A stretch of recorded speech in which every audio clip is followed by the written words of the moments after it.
여러분 안녕하십니까? 자, 이번 시간에는요 2025년도 5급 공채 경제학 1번 문제를 같이 한번 풀어보도록 할게요.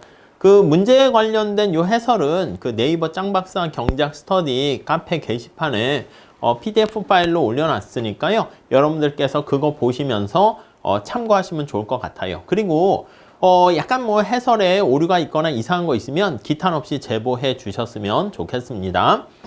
그리고 제가 이제 판서하면서 설명할까 했는데 그럼 약간 너무 시간이 길어져 가지고요. 여기에 출제 포인트와 어떻게 접근해야 되는지 뭐 그런 거 위주로 설명을 드리도록 할게요. 자, 우선 주인 대리 문제 관련한 것인데 약간 이게 미시경제학 뒷부분 인센티브 관련한 메커니즘 디자인 문제거나 아니면 그냥 김영세 교수님의 게임이론 책 같은 거기 보면 정보경제학 관련된 문제가 있잖아요. 그래서 주인 대리인 역선택 그런 문제를 약간 수리적으로 문제 낸 건데 또 출제될 가능성이 있으니까 요거는 여러분들께서 잘 한번 고민해 주셨으면 좋겠습니다. 자, 문제 내용을 보면 노력 수준과 그 임금 계약과의 관계인데요. 자, 문제는 이렇습니다. 기업의 단기 수입이 고용된 노동자가 지금 100명이야. 100명. 노동자가 이렇게 100명 주어져 있는데 그 노력에 의해서 결정된대요. 근데 모든 노동자의 노력은 다 동일하다는 가정하에서 그러니까 어떻게 보면 100명 다 무임승차하거나 이런 게 없이 100명 다 똑같은 노력을 한다거나 아니면 약간 우리가 대표적 개인이라는 용어를 쓰죠. 야, 100명 그중에서 다 똑같은 노동자니까 대표적인 개인 한 명 나와. 이렇게 해서 살펴본다는 것입니다. 자, 그랬을 때 기업의 단기 수입 레버뉴는요.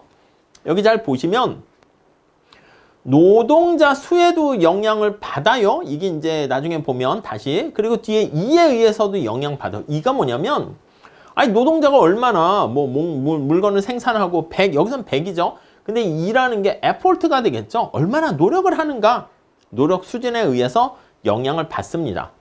근데 이때 노력을 했을 때 그 노력에 따른 비용은 1 이렇게 상정합니다. 자, 기업은 이렇게 되어 있고요. 기업 자, 기업 말고요. 또 여기 보시면 노동자가 있습니다. 노동자는 기업으로부터 받은 임금에서 자기가 노력에 사용되는 비용, 고통스럽잖아. 그걸 뺀 나머지 순임금을 극대화한다. 이렇게 되어 있습니다. 순임금을 극대화하기 위해서 노력 수준을 선택하는데 기업은요. 임금을 결정하기 위해서 다음에 두 가지 시나리오를 고려하고 있다. 이렇게 되어 있네요. 아니 어떤 시나리오야? 여러분 시나리오 1, 2 가만히 한번 살펴볼까요? 시나리오 1은요. 노력 수준이 1보다 크거나 같으면 그러니까 더 많이 해도 그냥 똑같이 임금을 2 이렇게 주는 거야. 만약에 최소한의 노력인 1을 하지 않았다. 1보다 작다. 그렇게 되면 그때는 받는 임금이 없어요. 국물도 없어. 이렇게 되는 것이고요. 그쵸? 그러니까 약간 직관적으로 뭐야? 근로자 입장에서는 내가 노력을 1 정도만 해도 최소한의 수준을 달성했으니까 임금 2를 받는데 1보다 더 큰 2, 3, 4, 5, 6 내가 고통스럽기만 한데 그래도 임금은 2밖에 안 돼가지고 똑같아요. 내가 노력을 더 할지라도 임금이 올라가지 않으니까 더 노력할 만한 요인이 별로 없죠. 그러니까 최소한만 하고 너무 1도 미치지 못하면 잘릴 수가 있으니까 잘리는 게 임금 안 줘 이거랑 비슷하죠. 그러니까 최소한만 해야겠다 그런 느낌이고 아니 근데 시나리오 2는 어떻게 됩니까? 여기 R 보세요. R이 기업에 여기 나와 있는 레버뉴 아니겠습니까? 기업의 수입에 연동되는 거야. 기업이 만약에 수입이 늘어나게 되잖아? 그럼 내가 노력이 또 거기에 따라서 수입이 반영되네? 그러면 임금도 그거에 따른 약간 절반 정도 반띵해서 주는구나 라는 걸 알 수 있죠. 약간 뭔가 인센티브가 있는 게 시나리오 2예요. 오케이? 자, 그래서 여기서 묻는 거는 바로 뭐냐면 요거 시나리오 1과 시나리오 2에 입각했을 때 기업의 이윤은 어떻게 되니? 요거를 한번 찾아보세요. 이렇게 돼 있는 거예요. 기업의 이윤을 한번 찾아보세요. 이해 가시죠? 그리고 이게 10점이네. 다음 문제 두 번째는 시나리오 1과 시나리오 2의 임금을 결정하는 방식의 의미. 지금 말씀드렸어. 약간 요거는 시나리오 1은 최소한의 노력만 하고 그 이상 할 만한 요인이 없고요. 시나리오 2는 그쵸. 뭔가 내가 노력을 해서 회사에 돈을 많이 벌어다 주면 회사도 돈을 많이 벌고 이윤이 올라가니까 좋겠지만 나도 좋건 서로 약간 인센티브 해서 내가 그 회사와의 뭔가 이윤극대화에 참여를 할 만한 요인이 생긴다. 이렇게 보시면 되겠습니다. 자, 그런데 이게 주인 대리 문제. 아니, 노동자가 얼마나 열심히 하는가 그걸 잘 모르잖아요. 비대칭 정보 하에서 불완전 정보 하에서 기업의 이윤 차이가 왜 어떻게 발생하는가 그걸 얘기하고 있고요. 그래서 시나리오 1과 2는 둘 다 뭐예요? 그쵸. 기업 입장에서 봤을 때 임금을 주려고 하는데 노동자가 얼마나 열심히 하는가 그걸 잘 모르는 상황을 얘기하는 거고요. 그에 반해서 3번은 뭐냐면 여기 보세요. 기업이 이렇게 임금을 노력한 만큼 반영해서 설정할 수 있다라고 되어 있어요. 이건 뭐예요? 이건 바로 뭐냐면 위에 이거 두 개는 불완전 정보하에서 얘기라고 하면 얘는 정보가 다 완전히 아는 거야. 완전 정보 하에서 우리가 가장 효율적인 것까지 선택할 수 있는 거예요. 그래서 임금을 요 노력인 거니까 뭐야? 임금은 기업 입장에서 이제 비용인데 노력이 한계 생산 가치 그 느낌이야. 그래서 임금과 한계 생산 가치에 맞춰서 제대로 임금을 책정할 수 있는 경우에는 기업의 이윤을 가장 극대화할 수가 있는 방안이 되겠죠. 그래서 1번과 2번에 비해서 느낌이 기업의 이윤은 훨씬 더 높아지게 될 텐데 그때 그 이윤을 계산하고 좀 설명을 해봐라. 이렇게 되어 있습니다. 오케이? 취지는 아시겠죠? 이게 쉬운 건 아닌데 그렇다고 이게 낯설어서 그렇지 좀 어려운 건 아닙니다. 한 번 정도 잘 보시고요. 여기에 제가 말씀드린 바와 마찬가지로 이렇게 네이버 짱박사 경제학 스터디로 오세요. 거기에 올려놓고 영상도 링크를 시켜 놓을 겁니다. 자, 우선 문제 상황에서는 정보경작의 대표적인 주인 대리 문제라고 볼 수가 있습니다. 주인인 기업이 지금 현재는 노동자의 대리인의 노력을 직접 관찰하기 어려운 상황입니다. 자, 그렇기 때문에 임금 계약을 어떻게 설정을 할 것인가 그 디자인 상황에서 보는 것인데 노동자의 노력과 기업의 이윤이 크게 그 설계에 따라서 달라지는 것을 알 수가 있고요. 그래서 이 풀이의 핵심은 앞에서 본 것처럼 노동자는 자신의 순임금을 극대화하는 노력을 먼저 제공하고요. 그럼 기업은 이걸 기반으로 해서 이윤을 극대화하는 선택을 하게 됩니다. 그러면서 그 이윤 극대화하는 선택하면서 노동자 너도 참가하세요 해서 같이 목적을 달성한다. 이렇게 보시면 되겠습니다. 오케이. 자, 그래서 한번 다음 페이지 한번 살짝 볼게요. 자, 요거는 주어진 약간 뭐라고 할까? 네, 요걸로 하죠. 주어진 조건, 문제에 제공된 정보들을 한번 살짝 체크해 보도록 하겠습니다. 먼저 기업의 단기 수입. 여러분 이 앞에 정보를 이렇게 정리하는 거는요. 사실은 뭐 답안지에 뭔가 채점제 이게 아니고 내가 문제를 제대로 읽고 간략하게 축소하고 어떤 방향으로 이걸 쓰면서 답을 쓸 것인가 그리고 뭐 빠뜨린 조건 같은 것은 없을까 그런 걸 체크하는 측면에서 주어진 조건을 다시 한번 체크한다 보시면 되겠습니다. 자, 기업의 단기 수입 이렇게 있고요. 노동자 수는 100명 일하는 게 노동자의 노력 수준이다 이렇게 말씀을 드렸고 단위당 노력 비용 그게 1이라고 그냥 간주했습니다. 앞에 문제에 제공이 돼 있고요. 자, 노동자의 목적 함수는 순임금을 극대화하는 거야. 그러니까 이게 효용이지, 효용. 효용이 뭐냐면 이게 그냥 효용함수라고 생각하셔도 됩니다. 효용함수가 네, 임금에 대해서 노력에 대해서 플러스 마이너스 이런 느낌이에요. 그쵸? 근데 이제 임금에서 노력을 뺀 거 그래서 그게 순임금 이렇게도 볼 수 있어서 문제에선 순임금으로 제공됐으니까 이렇게 그러니까 효용 극대화 이렇게 보시면 되겠고 기업은 이윤 극대화야. 이윤은 총수입에서 총비용을 뺀 것이죠. 그리고 이제 노력은 당연히 0보다는 크다라고 해야지 노력이 마이너스 이거는 말이 안 됩니다. 게으르고 막 했는데 오히려 더 임금 받는다? 더 이런 건 아니죠. 그리고 앞에서 말씀드린 것처럼 여기서는 그냥 대표적 개인을 상정했다라는 게 밑에 전제로 깔려 있다라고 보시면 되겠습니다. 자, 우선 풀이의 일반 원칙은 이런 식으로 갈게요. 기업은 임금 계약을 노동자에게 제공합니다. 그럼 노동자는 앞에서 얘기했던 시나리오 1, 2 그 임금 계약에 맞춰서 자신의 효용, 순임금을 극대화하는 노력 수준을 결정합니다. 이걸 IC라고 합니다. 인센티브 해가지고 유인 합치 제약이라는 표현을 쓰는 것이죠. 기업은 노동자가 얼마 요걸 선택을 했어. 노력을 이만큼 하는 게 나한테는 최적이야. 결정하게 되면 그 노력 수준에 맞춰서 기업은 이윤을 극대화한다. 이렇게 보시면 되겠습니다. 오케이? 자, 그러면 이윤을 극대화하도록 임금 계약을 설계하고 이 과정에서 노동자는 계약을 받아들이도록 참여하게 되는, 그래서 PC라고 합니다. Participation. 그래서 Consent Rate 해가지고 PC 요거 IC, PC 요 조건까지 좀 언급을 하시면 좋을 것 같습니다. 요런 흐름으로 살짝 보도록 할게요.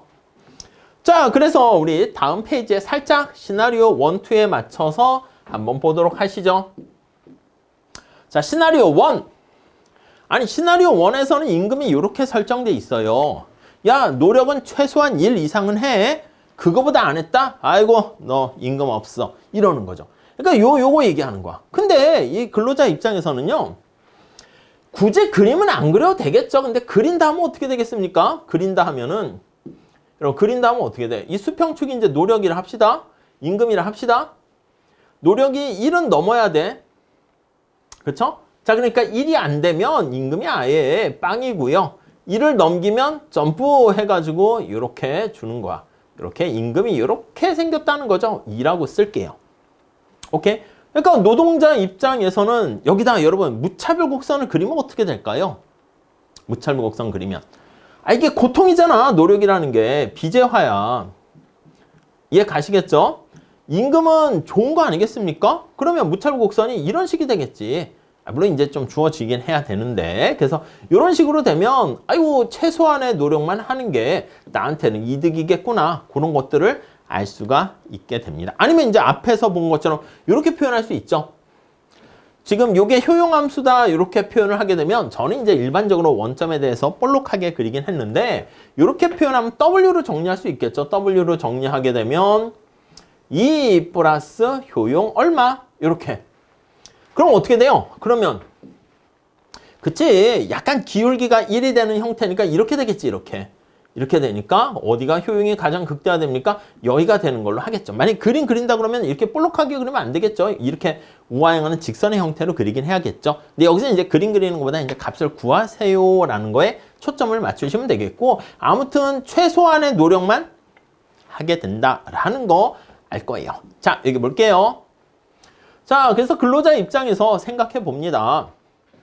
노력이 1보다 작으면 임금이 빵이 되는 거니까 아이고 요거는 안 돼. 이렇게. 근데 체크는 해 주셔야 되겠습니다. 자, 그래서 노력이 1보다 크거나 같을 때 근데 임금이 2로 정해져 있습니다. 그때 순임금을 극대화한다 그랬어. 어쩔 때가 극대화됩니까? 라고 하면요. 여기 노력이 가능한 한 최소 2를 해야 되는 거니까 2를 선택하게 되고요. 오케이? 자, 그럼 어떻게 돼? 효용 수준 순임금이라 표현했는데 1 이렇게 보시면 되겠습니다. 이해 가시죠? 자, 그러니까 시나리오 1과 같은 상황에서는 노동자 입장에선 어떤 걸 선택하겠습니까? 하면 이거야. 노력을 1 선택하고요. 그때 순임금 또는 효용이 1 이렇게 된다는 거 알 수가 있네요. 그거까지 하시고요. 다음. 자, 그 다음에 이제 기업 입장에서 한번 생각을 해볼게요. 아니, 기업은 노동자가 일을 선택한다는 것을 알고 있어요. 시나리오 1일 땐. 그러니까 그걸 받아들여요. 아, 노동자가 바보 같지 않으니까 더 노력을 할 필요는 없겠지. 최소한만 해가지고 이렇게 하겠지라고 생각을 하는 거고요. 그럼 기업의 총수입은 2가 1이 되었을 때, 그리고 요거 총수입 곡선 우리 보시면 이렇게 돼 있잖아. 그래서 아까 100에다가 노동에다가 나와 있는 식 그거 넣으시면 돼. 그래서 20 여기다가 노력 1 노력의 제곱 해서 계산하면 1900 이렇게 되고요.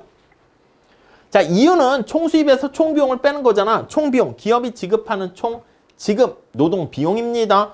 W 곱하기 L이야. 자, 그래서 2 곱하기 100명을 채용한다고 했으니까 100 하면 200 이렇게 돼요. 그래서 1900에서 200을 빼게 되면 여기 나와 있는 1700이 된다라는 것을 알 수가 있습니다. 오케이, 이해 가시겠습니까? 예, 요 정도까지 정리해서 기업의 이윤까지 시나리오 1일 때 봤고요. 자, 시나리오 2일 때 한번 볼게요. 시나리오 2는 성과 연동해서 임금을 준다. 아니면 수입을 공유한다. 이름을 그렇게 붙였습니다. 임금 여기 보세요. 기업이 총수입이 증가하잖아? 임금도 올라간다니까? 이해 가시죠? 그래서 이렇게 세팅이 되어 있습니다. 자, 노력 수준 2의 함수로 다시 정리하면 여기 나와 있는 것처럼 임금이 이렇게 되어 있으니까 우리가 지금 살펴본 것처럼 값을 집어넣어요. 집어넣으면 이렇게 2에 대한 노력에 대한 함수로 바꿔서 쓸 수가 있게 됩니다. R 여기다 집어넣게 되는 것이죠. 그러면 자, 노동자 입장에서는 얼마나 노력을 하는 게 최적이냐. 이거 미분하면 되는 거잖아. 그래서 여기 순임금 요거 식에다 집어넣어서 미분을 합니다. 요거 집어넣은 거야. W에다가 마이너스 2 여기 나와 있는 거 집어넣게 되면 9, 마이너스 2분의 1, 2의 제곱 이렇게 돼요. 자, 그래서 한번 미분해서 제로로 놓으면 되겠죠? 요거 미분해서 제로로 놓으면 시나리오 2라고 해서 하점자라고 쓴 겁니다. 시나리오 2에서 최적 노력 수준은 9 이렇게 되는 거 알 수가 있어요. 자, 그러면 9가 됐고요. 그때 효용은 얼마가 됩니까 하면 우리 앞에 효용함수 거기에다가 순임금이라 표현했죠. 거기다 값을 집어넣으면 됩니다.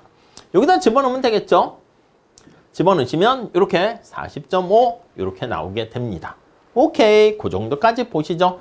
자, 노동자가 순임금 1인당 순임금 효용이라 봐도 되고 이렇게 40.5가 되고요. 그 다음에 이제 기업 입장에서 이유는 어떻게 됩니까? 라고 하면요. 총수입 여기 그대로 집어넣는 거야. L이 100이라고 그랬으니까 100 넣고 노동 투입하는 노력 9 집어넣고 계산하면 9,900이 되고요. 노동자에게 나가는 돈 이건데요. W 곱하기 L인데 앞에서 말씀드린 것처럼 W가 임금이 이렇게 돼 있어. L 지우기 위해서 아까 L을 W는 이렇게 표현한 거고요. 절반이 수입의 절반이 임금으로 나가게 됩니다. 오케이? 자, 그러니까 아니 R이 올라가게 되면은 노동자들이 받아가는 게 절반을 받아가는 거니까 그것도 올라가게 됩니다. 자, 그래서 여기 보시면 4천, 이거 절반이니까 4,950 이렇게 돼서 기업의 이윤은 어떻게 됩니까 하면 총수입에서 여기 나와 있는 총비용 빼면 4,950 이렇게 됩니다. 오케이? 우리 이제 그 전체적인 걸 보면 시나리오 1과 2를 같이 비교해서 어떻게 되는가 살짝 정리해 놨습니다. 노력 수준은 시나리오 1일 때는 고정임금을 줘요. 이 시나리오 1일 때 노력 수준은 1, 시나리오 2일 때는 수입을 공유합니다. 9. 임금은 2를 주죠. 임금은 이렇게 줘요. 많이 주네. 49.5 주고요. 기업의 수입도 증가하고요. 우선 첫 번째 눈에 띄는 건 뭐야? 노동자들이 더 열심히 일할 인센티브가 생깁니다. 임금도 많이 올라갑니다. 기업의 판매 수입도 올라가요. 그래서 여기 보시면 근로자가 가져가는 총 임금도 노력한 만큼 이게 얼마나 커요? 200이었는데 4,950이나 돼요. 그럼 기업은 손해입니까? 아니라니까. 노동자가 이렇게 노력을 더 많이 하게 돼서 파이를 크게 만들고 총수입을 크게 만들었으니까 이윤이 1,700에서 4,950까지 증가하네요. 이해 가시죠? 약간 뭐가 좋아? 이렇게 고정임금보다 뭔가 인센티브가 있는 게 훨씬 더 좋겠구만 하는 거 알 수가 있습니다.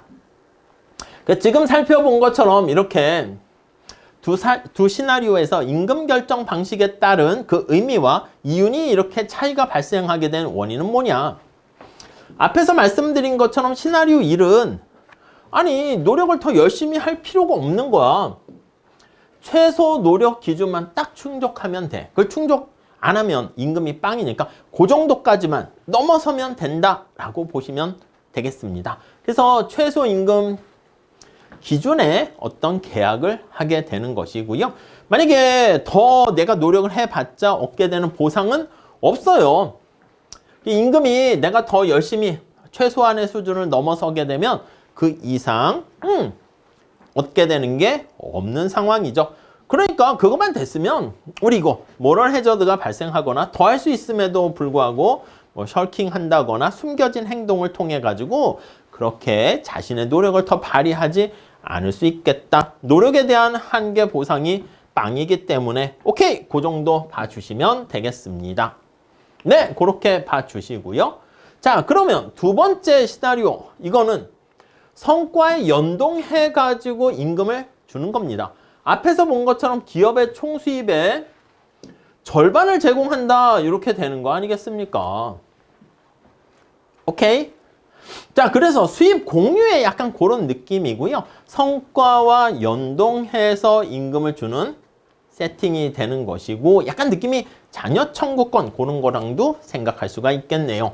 자, 노동자와 기업의 목적 함수가 서로 부분적으로 일치하게 되는 거야. 연관이 생기게 되는 거죠. 노동자가 노력을 많이 해, 기업이 돈을 많이 벌어, 그럼 또 그만큼 노동자의 임금이 올라가는 그런 상황이 되고요. 그래서 노동자는 아까는 노력을 최소한의 일만 하면 되는데 9까지 하게 된다는 것을 알 수가 있습니다. 오케이? 뭐 그 정도까지 하고요. 요거 표현상주의는 넘어갈게요. 네, 요 정도 정리하시고요.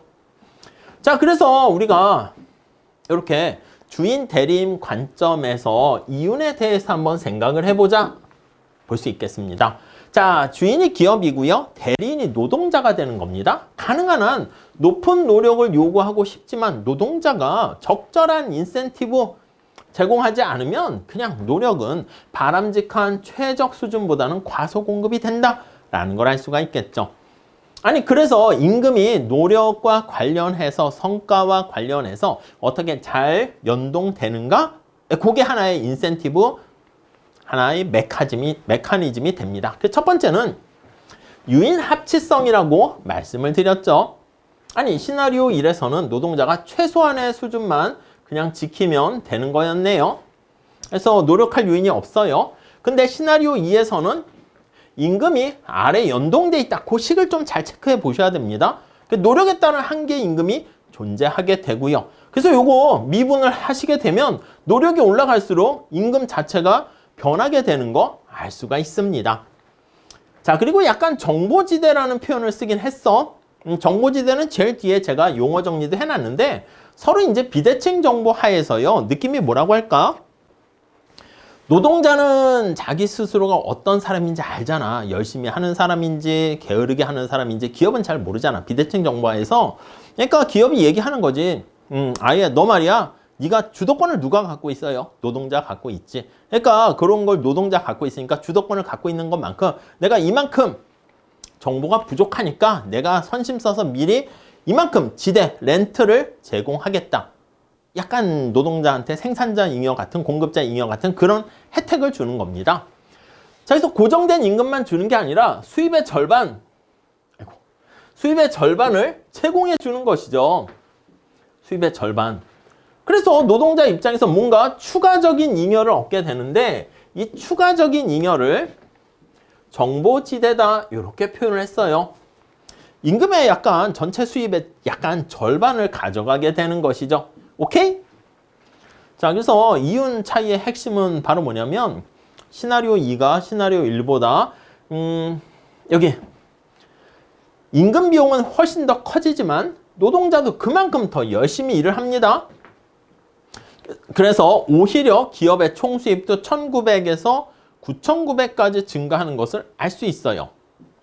그래서 어떻게 된다? 기업의 이윤도 올라가게 된다라는 것을 알 수가 있습니다. 즉 성과 연동 임금 제도를 실시함으로써 도덕적 해이 문제를 부분적으로 완화할 수 있게 되고 사회적인 총잉여를 크게 만드는 그 결과 때문이다라는 걸 알 수가 있겠습니다. 자, 그 다음 우리 세 번째는 요거 앞에서 말씀드린 것처럼 아니 임금을요 야 노력한 만큼 적절하게 줄게 이렇게 설정할 수 있다는 거야.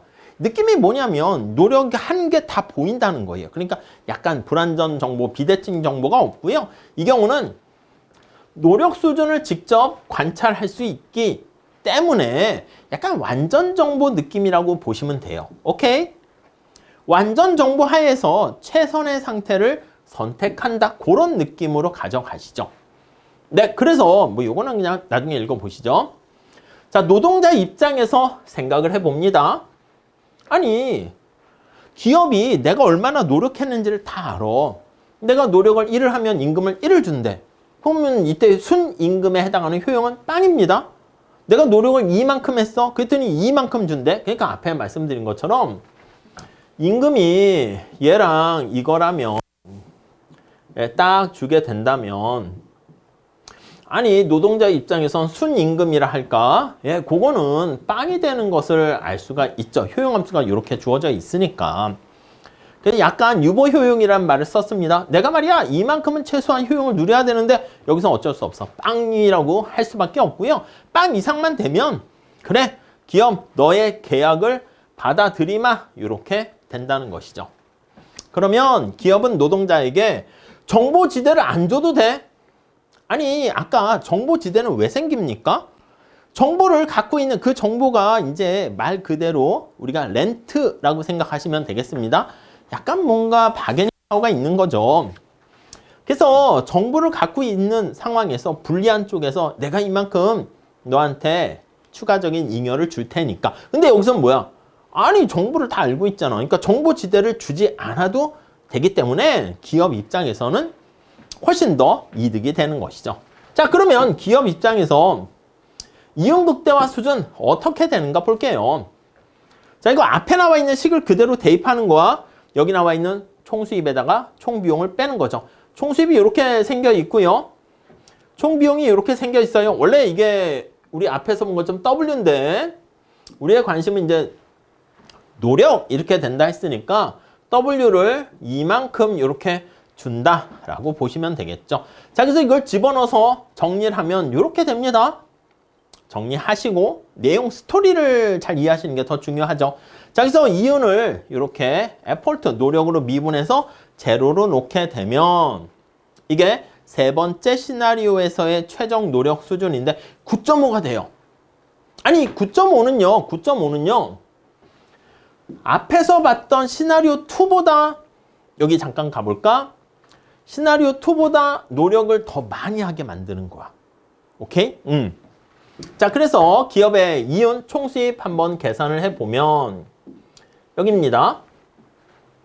총수입 이렇게 9.5, 2에다 9.5를 집어넣은 거야. 그러면 9,975가 되는 것이고 총 지급액은 W가 지금 9.5가 되고 L이 100이라 그랬어. 그래서 950밖에 주지 않게 됩니다. 자, 기업의 이윤이 엄청나게 커지죠. 9,025가 돼요. 자, 그래서 여기 정리를 한번 해볼게요. 시나리오 1일 때는 노력이 1이고 2일 때는 9인데 여기 보시면 노력을 훨씬 더 많이 할 수 있게 되고요. 기업의 이윤도 4,950 이게 근로자에게 노동자에게 정보지대를 줬어야 되는데 그걸 줄 필요가 없기 때문에 예, 원래 이제 900만 줘도 되는 거죠, 여기서. 근데 이렇게 좀 더 다 가져오기 때문에 이렇게 더 기업이 가져가게 되는 걸 알 수 있습니다. 근로자는 이렇게 950만 갖게 되는 거 알 수가 있어요. 자, 시나리오 1과 비교해보고 시나리오 2와 같이 한번 또 비교해서 여기 썼습니다. 시나리오 1은 임금의 구조가 노력과 아무런 상관이 없습니다. 최소한의 노력으로 자기가 뭐 일을 하게 되는데 시나리오 3에서는 노력 수준이 어떻게 돼? 9.5로 확 올라가게 되는 거 알 수 있어요. 노력은 9.5배, 기업의 이윤도 5.3배만큼 커집니다. 자, 그리고 시나리오 2와 한번 비교를 해보면 역시 노력 수준이 어떻게 됩니까? 9가 아니라 9.5로 더 높아지게 되는데 앞서 말씀드린 것처럼 시나리오 2에서 노동자에게 수입의 절반을 줘야 돼. 이거 정보지대. 근데 약간 이게 좀 섞여 있어. 그래서 정보지대를 주게 되는데 그걸 안 줘도 되네. 그러다 보니까 기업이 그만큼 이득을 얻게 된다라고 보시면 되겠습니다. 오케이? 자, 그래서 여기 보시면 W가 2 그걸 완전히 알고 있는 기업 입장에서는 최선의 자원 배분을 해줄 수가 있습니다. 한계 수입 생산과 노력 비용에 해당하는 만큼 정확하게 제공을 해주고요. 자, 그래서 노동자의 한계 수입 생산, 한계 노력 비용 이렇게 돼서 요거 두 개 같아지는 선에서 우리 아까 얘기했던 9.5를 그대로 도출하는 걸로 우리가 계산할 수도 있게 됩니다. 오케이. 자, 여기서 최선, first best랑 second best와 관련해서 한번 본다 그러면 W가 2와 같아지는 게 이게 완전 정보 하에서라고 생각하시면 된다 그랬죠? 노동자의 노력 2를 직접 관찰할 수가 있습니다. 그렇기 때문에 정보가 완전히 대칭되어 있는 상황에서 우리가 자발적으로 자유롭게 계약을 체결하기 때문에 기업은 정보지대를 지급하지 않고도 사회적인 최적 수준만큼의 노력을 끄집어낼 수가 있게 됩니다. 반면에 시나리오 2는 노력이 관찰되지 않는 상황입니다. 그래서 나름대로 인센티브를 주면서 노력을 끌어올렸지만 그게 9.5까지 가지도 못하는 상황이 되고요. 그리고 여기 보시면 기업이 약간 얻게 되는 이윤이 4,075 이렇게 나오게 되는데요. 이게 정보지대 때문만 발생하는 건 아니고요. 우리가 앞에서 말씀드린 것처럼 정보지대는 전체 얻게 되는 총 수입의 절반을 주게 되는 것인데 노동자 입장에서 봤을 때 어떻게 됩니까? 9라는 인센티브보다 더 많이 9.5, 0.5만큼 인센티브가 노력을 더 많이 하는 거 아니겠습니까? 그래서 노력을 더 하게 되니까 이러한 후생 손실, 노력을 9.5까지 해야 되는데 하지 않았단 말이야. 그래서 여기 값을 집어넣습니다. 노력이 9.5일 때랑 노력이 9일 때랑 비교해 봤을 때 그 차이가 발생하는데 그거는 노력이 0.5만큼 부족해서 발생하는 사회적 후생 손실을 제거하게 되었다라는 부분 이렇게 둘로 쪼갤 수 있을 것 같습니다. 그래서 요거는 그냥 참고로 우선 봐주시면 좋겠습니다. 정리하면 시나리오 1은 어떤 노력과 임금이 연동되지 않기 때문에 비효율적인 계약이 되는 것이고요. 도덕적 해이 이런 것들 문제가 발생한다라고 보시면 되겠습니다. 자, 출제 의도를 몇 가지 좀 살짝 체크해 보면 5급 공채 시험에서는요. 이제 사실 문제가 나올 만큼 많이 나왔기 때문에 약간 정보 경제학, 계약 이론, 약간 예전에는 대학원 이런 데서도 많이 했는데 요즘은 학부에서도 당연히 많이 수업을 하죠. 그래서 이쪽과 관련한 것으로 이제 확대되고 있고요. 그래서 기출 중심으로 보시면서 너무 많이 할 수는 없으니까 여러분들이 살짝 게임 이론 책에 나와 있는 그런 정보 경제학 책에 나와 있는 정도까지는 조금 더 하시면 좋지 않을까 하는 생각을 해봅니다.